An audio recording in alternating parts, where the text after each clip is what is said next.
Hey YouTube, it's Infinity Sworn here. Today I basically just want to make a video, actually a pretty commonly made video about a deck that's kind of been around for quite a while. It's been hit just about every time by the ban list. It just keeps going strong.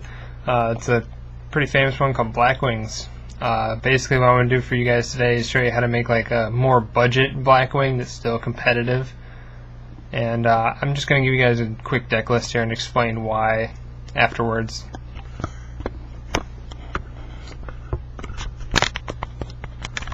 Alright, for the monster lineup, the Blackwings obviously, important part, or the triple Shura.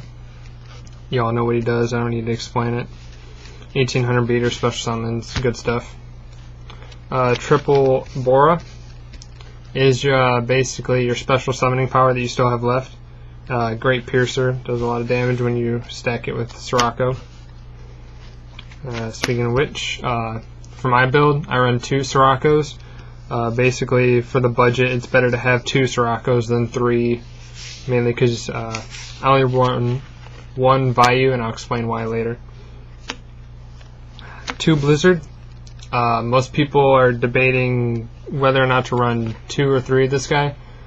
Personally, I like 2 more, but I think it's all about personal preference, really. It's up to you. Try them both out, why not? 1 Gale.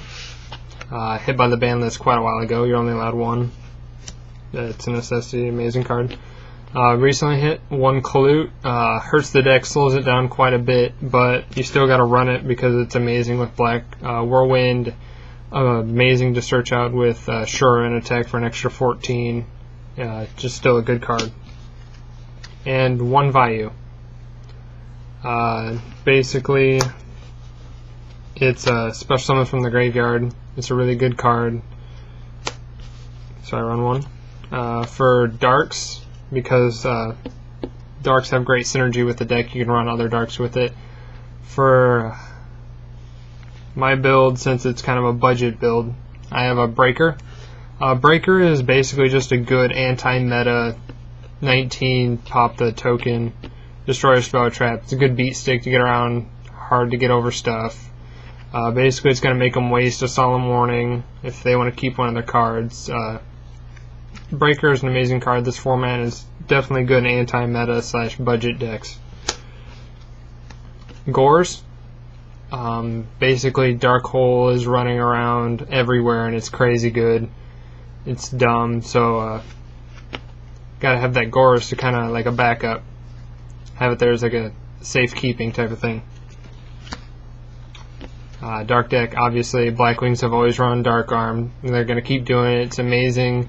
Does great with kind of maneuvering your graveyard, keeping it to where you want it. Blackwings have always been very good at that. So it's always been kind of common sense to run the 1 Dark Armed. And kind of new to the Blackwings is the Double Spirit Reaper.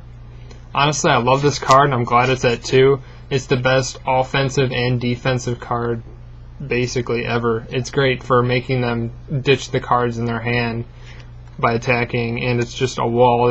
It's really hard to get over right now since not many things are targeting, and it's just an amazing card. Amazing. I absolutely love it in the deck.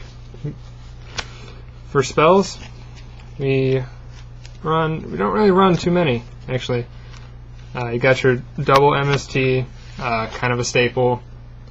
Got to get rid of the Necro Valleys with short Blizzard and other dumb shit that gets in your way. Kind of a little bit of protection if you want to make a little bit of a push. Hit their Solemn Warnings and stuff. You know what MST does. It's good. 1 Black Whirlwind. Limited card now. It's so good, really. You need it at 1 even. If you get this, you're probably going to win the duel, or they're going to have to waste an MST on it. So it's just an amazing card. This is what makes Blackwings dominate, and they're still doing good because of that. 1 Allure. Basically, for the budget deck, this is your draw. Like, it's not much, but it's what you've got. And since it comes common, it's not exactly hard to get. And I'll explain everything later, but yeah. 1 Allure. 1 Monster Reborn. Obvious staple. 1 Giant Trinade, best card in the game. Obvious staple. 1 Dark Hole. Hate the card. This and Monster Reborn, I absolutely hate them, but gotta have them to keep up. Mind Control.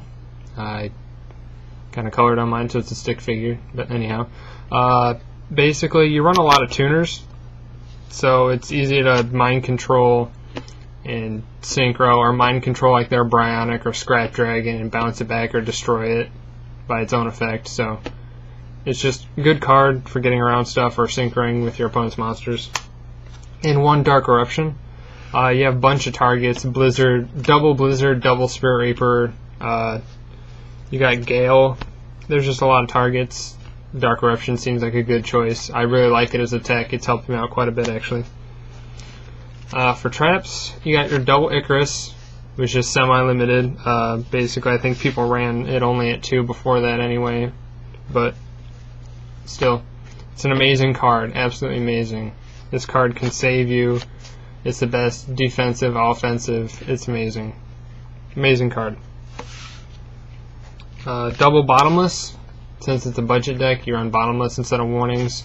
Bottomless is becoming a really good card right now because most people like their stuff in the graveyard, so it's easier just to remove it from play altogether.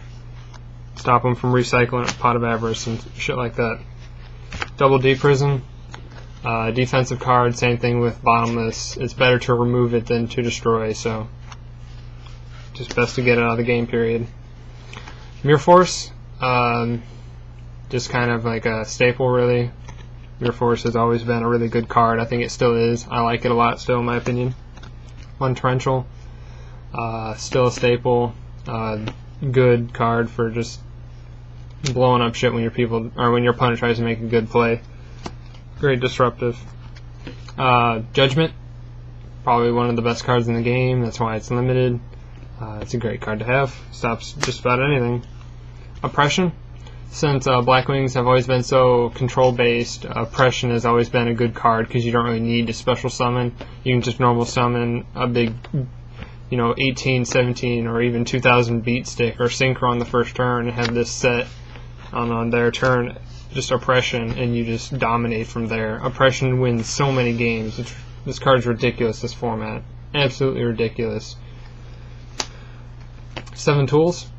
I love this card. I always have. It's probably one of my favorite personal techs, just because of Warnings being around right now and Judgment. They pay 2,000 or half their life points. You pay 1,000.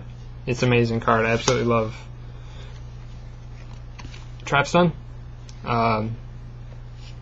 Self-explanatory. Really. I don't need to explain it. Trap Stun can save your ass so many times. So I run one of each. 7 Tools and Trap Stun. The last card is another Blackwing card. You've got Delta Crow, Anti-Reverse. Basically just is like their version of Heavy Storm in trap form. Or if you have 3 or more face-up Blackwings, you can just activate it from your hand, and then it is literally Heavy Storm. So it's an amazing card.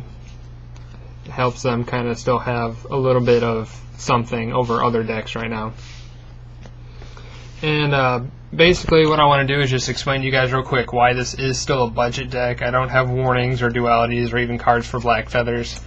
Basically, I don't like cards for Black Feathers, really, in my opinion, but I don't have Pot of Dualities or Warnings. So I know that those are kind of pricey cards and are a little hard to get your hands on, even regardless of the price, because people won't trade them so often. But basically, I'm just going to give you like a short run through of why this is a budget deck and why it's really simple to make and actually still competitive. Basically, everything in the deck comes common. Like all the monsters are common, literally, except like Super Dad and Super Value. Like the traps is common, Mirror Force, common Judgment, all that garbage. There's common Icarus text. It's all common. You can make the deck literally all commons if you want, and supers, and like lowest rarity it'll be like cheap as hell. But basically another reason is why it's still budget and still good is because a lot of the format right now is dependent on your side deck. Like it doesn't matter your main deck at all, but if you side in the right cards against decks, you can just dominate them by far. And Blackwings are always good at being like anti-meta but still meta, kind of really control based. So if you side in the right cards, you can dominate easy, no problem. And that's why I've still been doing really good with this deck, and so I'm going to keep kind of tweaking it, see what I can do to make it better, maybe add in those cards if I do get them, but for right now I'm going to keep it at the budget build that I have. I definitely recommend you guys try it. It's still really good. It keeps up with a lot of the top decks right now, so I definitely recommend it. And that's all I have for you guys today. I'll see you later.